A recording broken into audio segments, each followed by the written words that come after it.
Hi friends. So எல்லாருமே இன்னைக்கு union budget 2025 ஈகரா wait பண்ணி பார்த்துருப்பீங்க.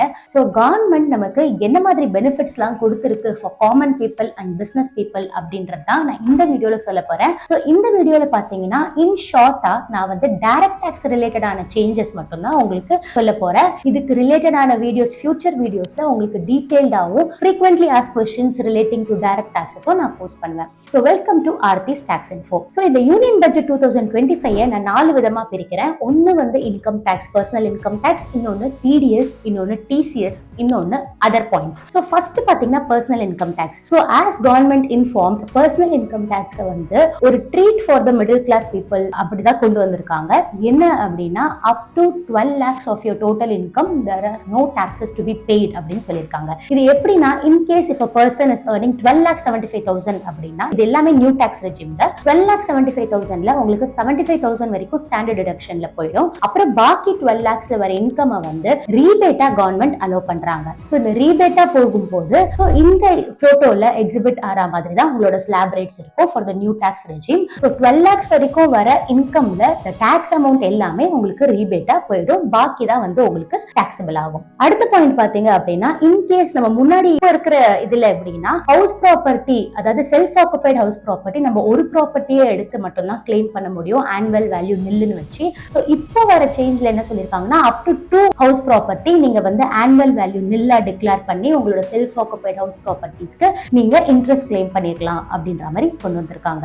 அடுத்தது பாத்தீங்கன்னா அப்டேட்டட் ரிட்டர்ன். அப்டேட்டட் ரிட்டர்ன்ற கான்செப்ட் என்ன அப்படின்னா இன் கேஸ் என்னோட ரிட்டர்ன் நான் ஃபைல் பண்ண மறந்துட்டேன், ஃபைல் பண்ணல இந்த ஃபினான்ஷியல் இயர், அதுக்கு 31st டிசம்பர் வரைக்கும் டைம் கொடுத்த பீரியட்ல, அதாவது ரிவைஸ்டு ரிட்டர்னோ இல்லாட்டி பிலேட்டட் ரிட்டர்னோ 31st டிசம்பர் வரைக்கும் டைம் கொடுத்ததையும் நான் ஃபைல் பண்ணல அப்படின்னா அப்டேட்டட் ரிட்டர்ன் விட நம்ம ஃபைல் பண்ணலான்ற கான்செப்ட் இருக்கு. சோ இப்போ இருக்கிறதுல பாத்தீங்கன்னா அப் டு 2 years வரைக்கும் தான் நம்ம அப்டேட்டட் ரிட்டர்ன் ஃபைல் பண்ண முடியும். சோ கவர்மெண்ட் அதுக்கும் வந்து ஒரு குஷன் கொடுத்திருக்கு. சோ 4 years வரைக்கும் நான் அப்டேட்டட் ரிட்டர்ன் ஃபைல் பண்ணலாம் அப்படின்ற மாதிரி கொடுத்திருக்காங்க. So from the financial year 2025-26ல நான் 4 years ப்ரீவியஸ் 4 yearsக்கு நான் ரிட்டர்னே ஃபைல் பண்ணல, இல்லனா ஏதாவது கரெக்ஷன்ஸ் இருக்கு அப்படின்னா நான் அடிஷனல் டாக்ஸஸ் கட்டி அப்டேட்டட் ரிட்டர்ன் ஃபைல் பண்ணிக்கலாம். சோ இதெல்லாம் தான் வந்து பர்சனல் இன்கம் டாக்ஸ்ல வந்து சேஞ்சஸ். அடுத்து டிடிஎஸ் பாத்தீங்க அப்படின்னா டிடிஎஸ் இன்னும் கொஞ்சம் பெட்டர் கம்ப்ளைண்ட்ஸ்க்காகவும் for the ease of doing the பிசினஸ்க்காகவும் நிறைய சேஞ்சஸ் டிடிஎஸ்ல கொண்டு வந்திருக்காங்க. அதாவது ரேட்ஸை குறைச்சிருக்காங்க, பிரிஸ்கிரைப் லிமிட்ஸை குறைச்சிருக்காங்க. சோ அதுல இம்பார்ட்டண்டா பாத்தீங்க அப்படின்னா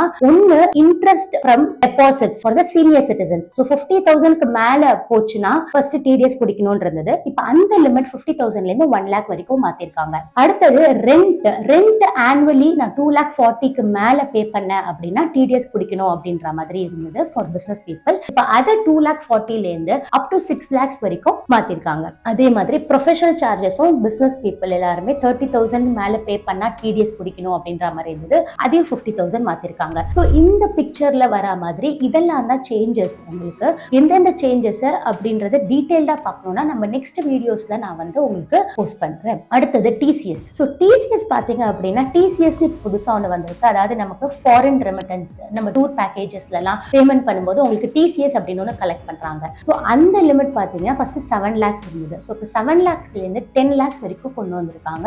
ஸோ 10 lakhsக்கு மேல போனா மட்டும்தான் டிசிஎஸ் கலெக்ட் பண்ணுவேன் அப்படின்ற மாதிரி கவர்மெண்ட் சொல்லியிருக்காங்க. அடுத்தது சேல் ஆஃப் குட்ஸ்ல வந்து உங்களுக்கு டிசிஎஸ் கலெக்ட் பண்ற மாதிரி இருந்தது if it is more then 50 lakhs. So அந்த டிசிஎஸ்யும் அவங்க கவர்மெண்ட் வந்து ஒமிட் பண்ணியிருக்காங்க. ஸோ இதெல்லாம் தான் டிசிஎஸ் ரிலேட்டடான சேஞ்சஸ். ஸோ அதர் பாயிண்ட்ஸ் என்ன அப்படின்றது பார்த்தீங்க அப்படின்னா நேஷனல் சேவிங் ஸ்கீம் அப்படின்ற ஸ்கீம்ல டெபாசிட் பண்ணி வச்சிருந்து அதுல இருந்து எடுக்கிற அமௌண்ட், வித்ட்ரா பண்ற amount exempted from the hands of senior citizens அப்படின்றத சொல்லியிருக்காங்க. அதுக்கப்புறம் சேரிட்டபிள் ட்ரஸ்ட் அண்ட் இன்ஸ்டிடியூஷன்ஸ்க்கு ஃபர்ஸ்ட் ரெஜிஸ்ட்ரேஷன் பண்ண 5 years தான் வேலிடிட்டி இருந்தது. இப்போ அந்த 5 years வந்து 10 years வேலிடிட்டிக்கு கொண்டு வந்திருக்காங்க. அதே மாதிரி நமக்கு பிரிசம்டிவ் டாக்ஸேஷன் ஒன்று இருக்கு. அது முன்னாடி நான் ரெசிடென்ட்ஸ்க்கு இல்லாம இருந்தது. இப்போ நான் ரெசிடென்ட்ஸ்க்கு ஒரு பாயிண்ட் கொண்டு வந்திருக்காங்க. என்ன அப்படின்னா non residents rendering services in India, அதாவது resident companies who are into manufacturing of electronics. So manufacturing of electronics கம்பெனில பிசினஸ் பண்ற எந்த ஒரு கம்பெனிஸ்லயுமே நான் ரெசிடென்ட் சர்வீஸ் கொடுத்தாங்க அப்படின்னா அந்த நான் ரெசிடென்ட் பிரிசம்டிவ் டாக்ஸேஷன்ல டாக்ஸ் ஃபைல் பண்ணலாம் அப்படின்ற மாதிரி சொல்லியிருக்காங்க. அதே மாதிரி எம்எஸ்எம்இ கிளாசிஃபிகேஷனை மாத்திருக்காங்க. So MSME classification micro, small, medium இருந்தது இல்லையா? ஸோ அந்த கிளாசிஃபிகேஷன் பார்த்தீங்கன்னா இன்வெஸ்ட்மெண்ட் ஆங்கிள்லேருந்து டர்ன் ஓவர் ஆங்கிள்லேருந்து சேஞ்சஸ் கொடுத்துருக்காங்க. ஸோ இன்வெஸ்ட்மெண்ட் 2.5 times மோர் ஆகும், டர்ன் ஓவர் வந்து டபுள் த டர்ன் டர்ன் ஆகவும் சேஞ்ச் பண்ணியிருக்காங்க. So this is the new classification of MSME. So இதெல்லாம் தாங்க basic changes relating to direct taxes. So இதுக்கு ரிலேட்டடான டவுட்ஸ் ஏதாவது இருந்ததுன்னா எனக்கு கமெண்ட் செக்ஷனில் போஸ்ட் பண்ணுங்க. பை.